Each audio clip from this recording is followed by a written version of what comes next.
Hello, I'm Fredrick, and this is A Golfer's Walk. Today, we're going to talk about the all-new World Handicap System. What is it? Why do we even have it?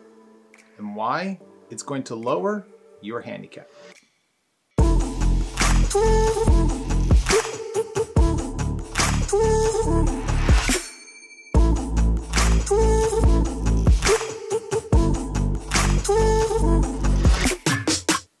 If you're new to the channel, please consider subscribing. We upload videos twice a week, everything from health and fitness to things to improve your game, just things that will hopefully make the game more enjoyable. So why is there a new handicap system? What are those changes and how is it going to affect you? Well, there are three main things that we're going to cover today that you really need to know. But first, why is there even a new handicap system? Well, they made one universal handicap system because there used to be 6 different systems that were used throughout the world. And so just like they've tried to make standardized rules, they wanted to do the same thing with the handicap system so that a person's handicap could be used anywhere and it would be equitable no matter where you went. So that was the main reason why that they wanted to do it, but they also wanted to make a lot of changes to the handicap system, and we're going to cover those. So the first thing is to know, when does this go into effect? Well, in the United States, the USGA enacted it this year in 2020, January of 2020. So if you're in the United States and you had a handicap, chances are it's already been converted, and wherever you logged in to enter your scores has already switched. The rest of the world will be implementing it sometime over the course of this year, and you'll have to check with your local golf association to find out when they will be implementing this new system. So there's 3 areas that we're mainly going to cover. 1, posting scores, what you have to do in order to post a score, and what it takes to actually establish the handicap. 2 will be how the handicaps are calculated now, which is definitely different than it used to be.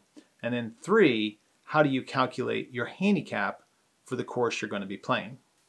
They now want you to post your score the day that you play. There's a couple of reasons for this. The chief among them is that they will be updating the handicaps every night.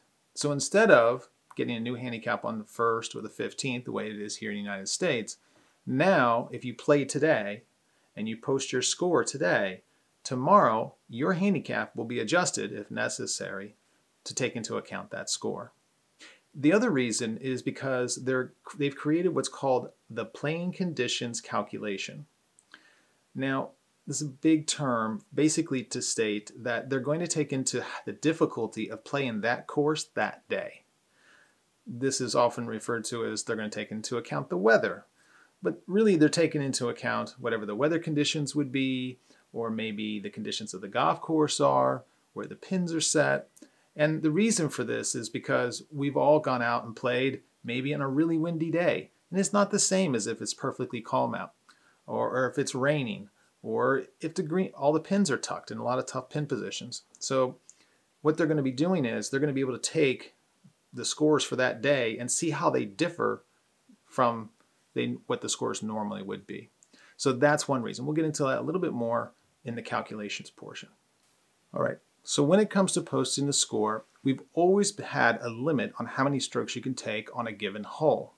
So as a scratch handicap, you couldn't take a quadruple bogey or a 9 or a 12 because that would really skew your handicap. So the old way was that there was a chart that said what was the largest number of strokes you could take on a hole depending upon what your handicap was. And they've done away with that. Instead, they've instituted the net double bogey rule. And what that means is you can never take anything more than what would be a net double bogey depending upon what your handicap is and the difficulty of the hole.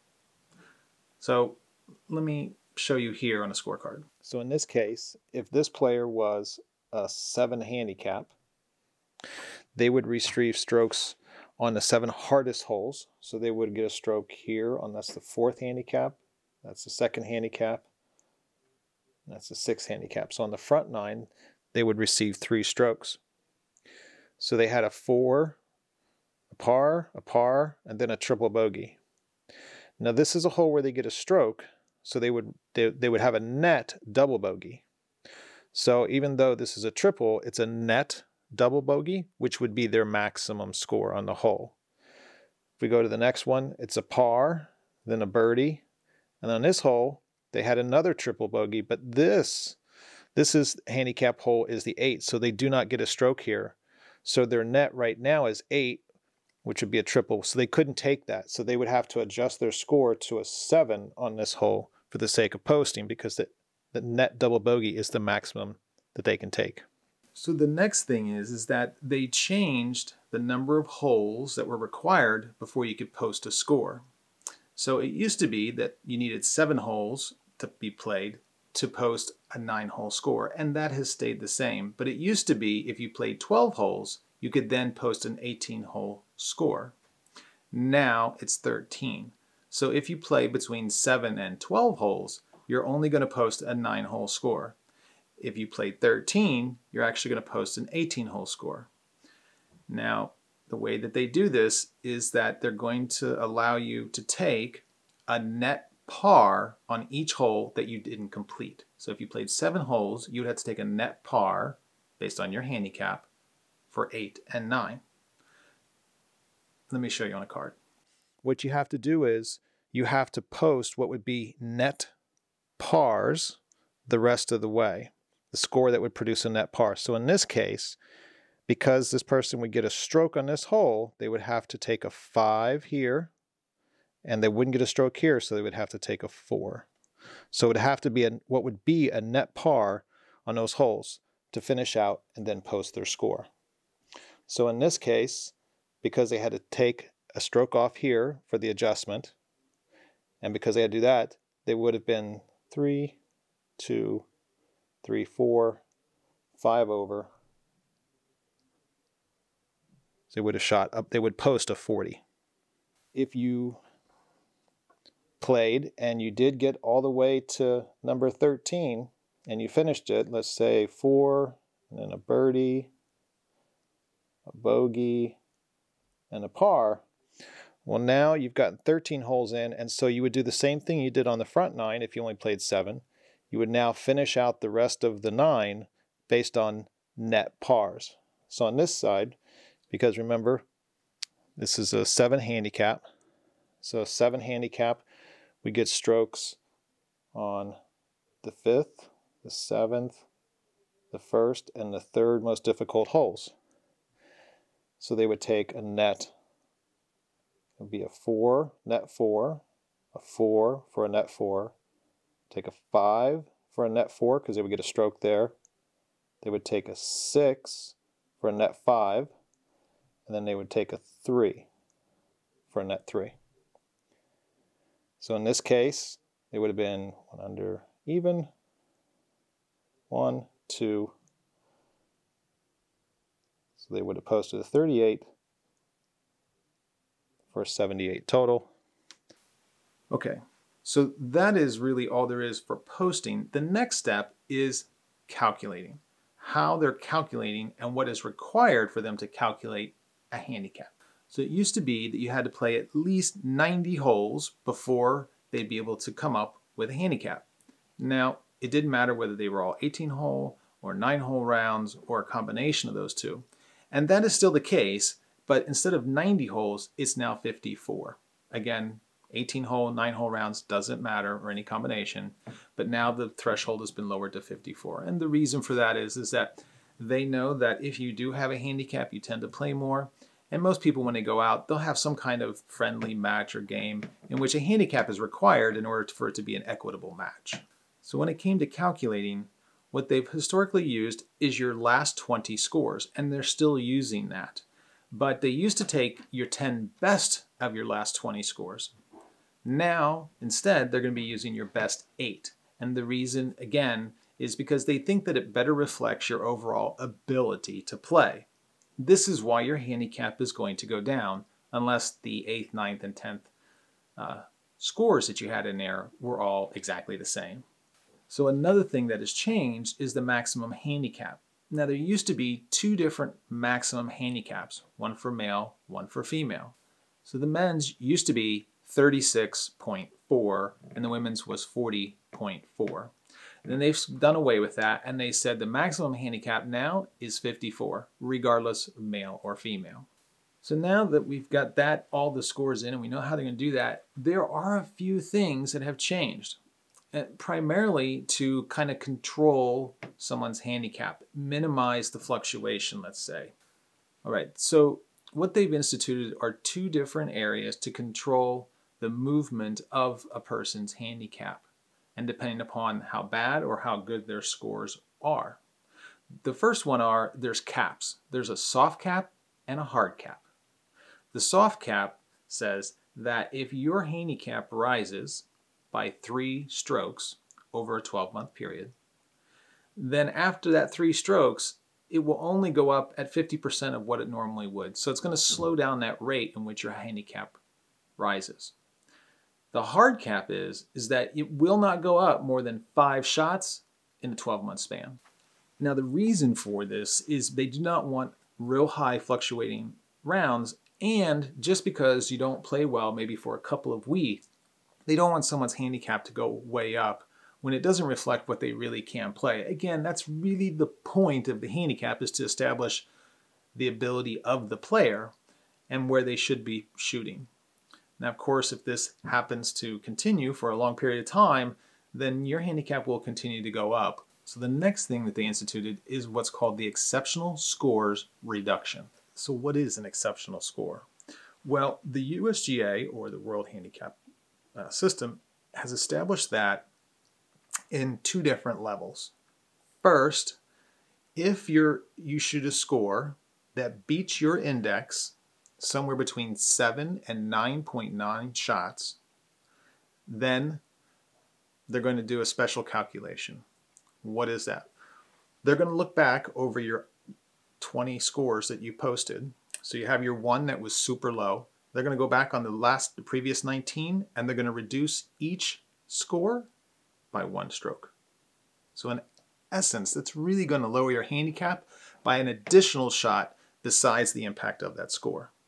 All right, now, if you happen to shoot a score that is 10 shots better than your index, then there's going to be the higher one, which is that they're going to do the exact same thing, except that instead of reducing your scores by 1 stroke going back 19, they're going to reduce each one of your scores by 2 strokes. Now, why are they doing this?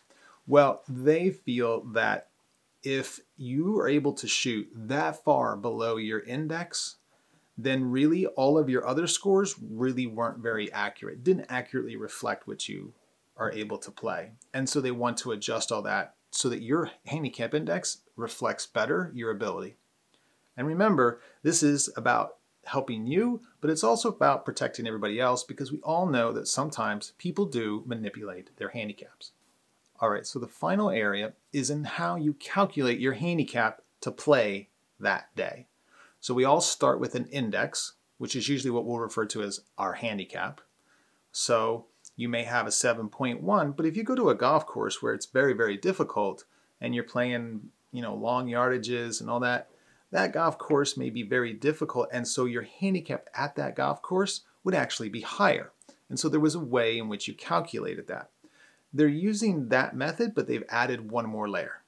So let me show you how they do it. The other change is what is going to be your playing handicap on the course, and how do you calculate that? So in this case, let's say that the person's handicap is a 7.1. Now let's say that they're going to play from the gold tees right here. So this is the ratings based on the men. So if you were, as a man, playing from these tees, you would take, in the old program, you would have taken your index and you would have multiplied it times the course slope, which would be the 122, and then you would have divided it by 113, which is kind of the average easy slope. So that would have given you a 7.6 or an 8 handicap. Except what they're going to do now is that they're also, in addition to this 7.6, you are then going to add to that, you're going to take the course rating. So in this case, you're playing at 66.7, so 66.7, and you're going to subtract par. So par here is 71. So what you're going to do is you're going to subtract 71. So that's going to give you a negative 4.3. So now, instead of the 7.6, you take 7.6 minus 4.3. So now your handicap is 3.3. Remember, it was a 7.6 that went to an 8, and this year that now is going to drop it to an 3.3 because they're taking into account the course rating and the par for that. So now instead, let's take the same handicap, but what it would be for the ladies. So here, you would take your, still do your same 7.1 times the slope, which would be 126, divided by 113, whoops, and that would make a 7.9, or an 8 handicap again. Except, now we're going to add in, we're going to take the course rating, which is 72.2, 72.2, and they're going to subtract the par. Now here, the par is 72.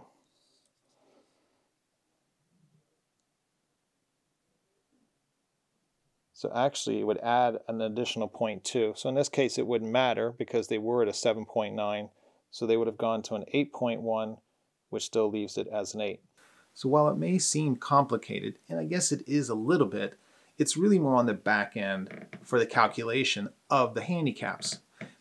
For us, really, it's just about knowing how to adjust our scores if necessary before we post it every day. And if we do that, it'll take care of itself. Because ultimately, this is all about trying to create handicaps that reflect a player's true ability to play the game so that we can all enjoy the game a bit more.